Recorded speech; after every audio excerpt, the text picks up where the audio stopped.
పన్ను తీసుకున్నంత మాత్రాన మీ కన్నకి ఏమీ జరగదు. పన్ను నరాలు వేరు, మీ కన్ను నరం వేరు. సో మీరు పై పళ్ళు తీయించుకున్నంత మాత్రాన మీ కంటికి ఏ నష్టము జరగదు. ఓకే. రెండో విషయం, చాలా మందికి ఉండే డౌట్ ఏంటంటే నాకు హార్ట్ అటాక్ వస్తుందా అని. లేదండి, మీకు ఒకవేళ కానీ మీకు ప్రీవియస్గా హార్ట్ డిసీజెస్ ఏమి లేకపోయి ఉండుంటే మీరు పన్ను తీయించుకున్నంత మాత్రం మీకు ఏ హార్ట్ డిసీజెస్ రావు.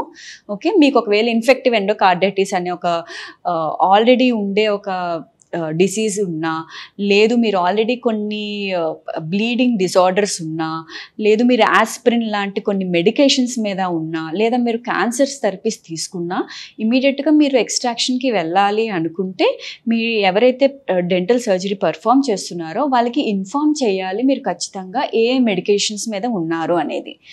నెక్స్ట్, మీరు డెంటల్ ఎక్స్ట్రాక్షన్స్కి వెళ్ళొచ్చో లేదో మిమ్మల్ని ట్రీట్ చేస్తున్న మెడికల్ డాక్టర్ గారు ఒక కన్సెంట్ ఫామ్ ఇస్తారు. ఈ 2 జాగ్రత్తలు తీసుకుంటే మీకు ఎటువంటి ప్రమాదం జరగదు డెంటల్ ఎక్స్ట్రాక్షన్ వల్ల.